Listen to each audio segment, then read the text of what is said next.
छिटै आइपुगेछ लागेको सरबङ अनि के चिसो भयो त सरबङ मुनि बस्नु सो गाइस अहिले चाहिँ यो जुस खाने ल लिची आजभोलि सबै गाउँको मान्छे बखुलाएर हिँडिरहेको छ कता सो भाइ राइट आजको एकदम दामी किरणको ससुराली घर चाहिँ उयो डाँडाको उतापट्टि है एउटा हेलमेट चाहिँ नजाएर के दिन पछाडि हामी यहाँ बाइक राइडमा जाँदैछ फिल्टर बेसी नै भयो क्या अलि सेतो देखियो so anyways guys I'll catch you up कस्तो हुन्छ के हुन्छ let's take you through I'm just यो finally driving off so guys अब चाहिँ म घरबाट निक्लेको अन्त एकजना दिदी नानी लिएर जानु हुँदो रहेछ उसलाई पनि तलसम्म पुऱ्याइदिइराखौँ त्यहाँदेखि चाहिँ मेरो अर्को साथी टिपेर जानुपर्छ भाउजू बाइकमा बस्न सक्नुहुन्छ होला नि त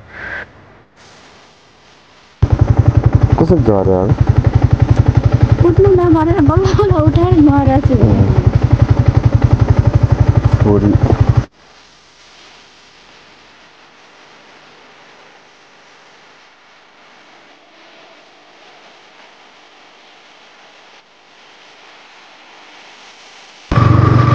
दुध पुऱ्याएर पहिले बस्नु भएको होला नि बाइकमा सबैबाट किन्ने हो त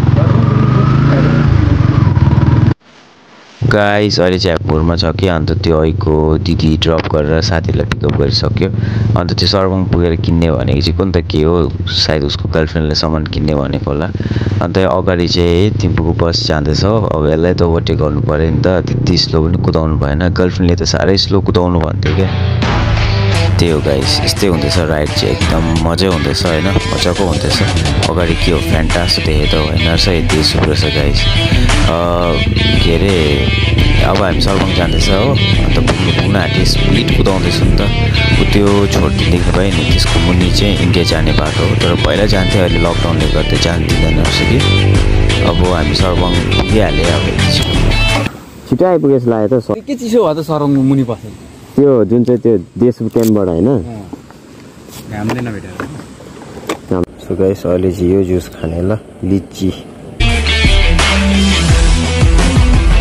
हेलो गाइस अहिले चाहिँ हामीहरू सिङ्गी ग्योक पस्न आँटेको छ we just crossed Sarbang gate and त्यहाँ चाहिँ like we have today we did that CPMS thing and we just out for the journey from here so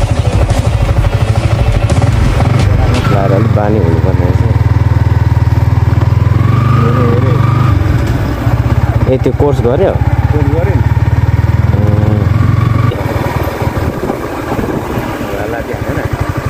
हान्दैन होला होइन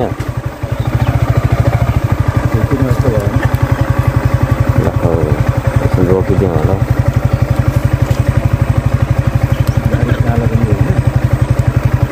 हो जस्तो पनि छ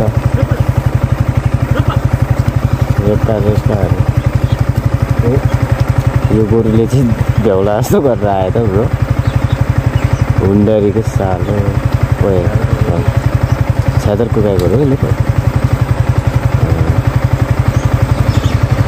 कता ब्रो आजभोलि सबै गाउँको मान्छे बखुलाएर हिँडिरहेको छ कता के को बिउ ए त्यसको लागि औ पर बाइक देखेको थियो तिम्रो जस्तो तिम्रो पो होला भने औ पर थियो ए उसको गाउँमा गएको पर सिङ्गी हो त ऊ पर भेटेको थियो त चिनेन होइन ए गयो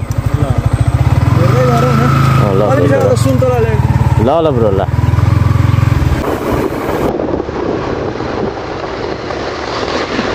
यहाँ चाहिँ ठुलो गाडीहरू कसरी साइड लिन्छ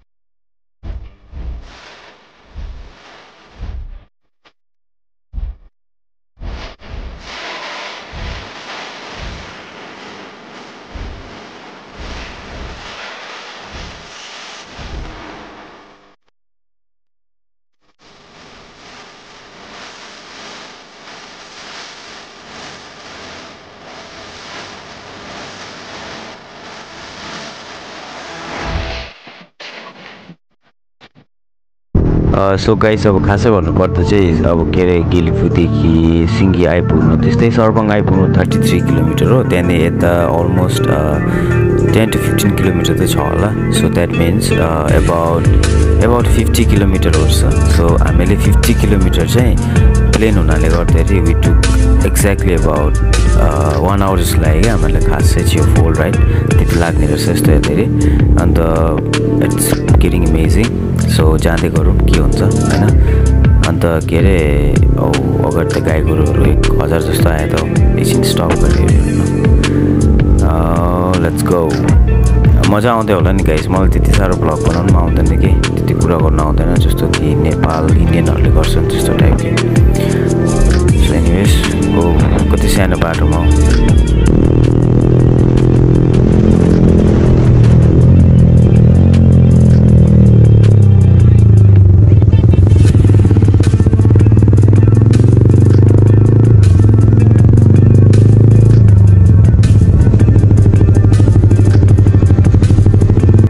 गाइस यो स्कुल जस्तो सोच्यो होला तपाईँहरूले चाहिँ क्योक अफिसहरू छ गाइस ल।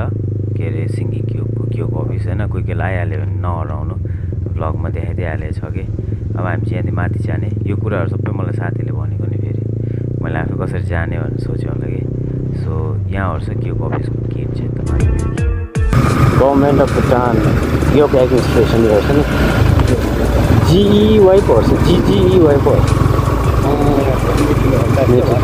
यो चाहिँ के हो कुखुरा झेलमा लागेको जस्तो। यो चाहिँ बिएचयू हो। यहाँ चाहिँ बिएचयू हो प्राइमेरी हेल्थ रहेछ होइन।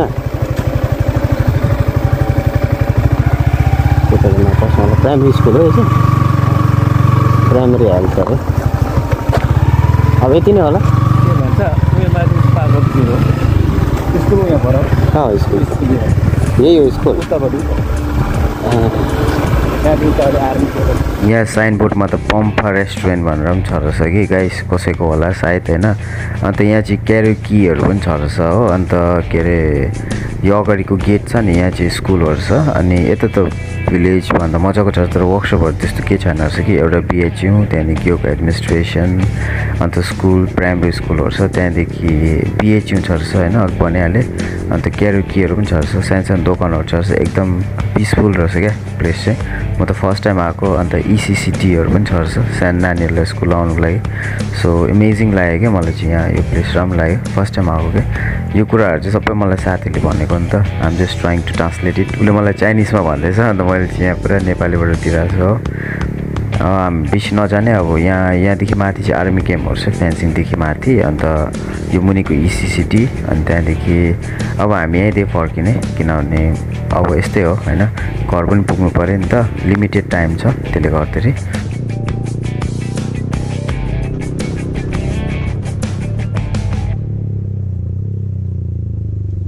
घरै गर्छ नि कता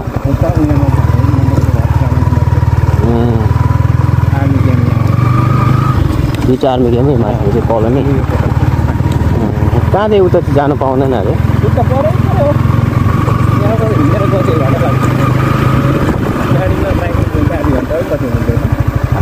लाउँछु यो अफ गरिदिउँ होला अब। अन्त ब्रो आज कस्तो भयो राइड आजको? एकदम दामी एकदम ओके भएको। किरणको ससुराली घर चाहिँ उयो डाँडाको उतापट्टि हो।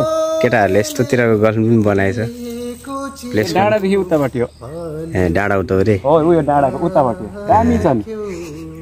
भेटेको तिमीले पनि पहिला भेट्छौ देखेको मात्रै हो। यो चाहिँ हाम्रो MT-15 भर्जन 2 हामी यो बाइकमा आएको अहिले। अन्त यस्तै छ प्लेस एकदम रहेछ गाइस। यो चाहिँ रिक्रेसनलको लागि घुम्नु आउनुको लागि एकदम लाग्यो मलाई पनि हो। एकखेप म हेर्छु। सो दिस इज बाइपुसेरी अल अराउन्ड यस्तो रमाइलो छ। मेरो निकालिदियो होला एउटा हेलमेट चाहिँ नजाहरू पक्रिदियो होला। सो गाइस आजको राइड चाहिँ एकदम अमेजिङ भयो कि मैले आउटरो भिडियो पनि सुट गर्नु पाइनँ। This are the some of the photos that we have taken. यो चाहिँ मेरो MT-15 V2 होइन। यो चाहिँ मेरो बेस्ट फ्रेन्ड भनौँ न। अन्त that's it guys. Thank you for joining and please subscribe to the channel.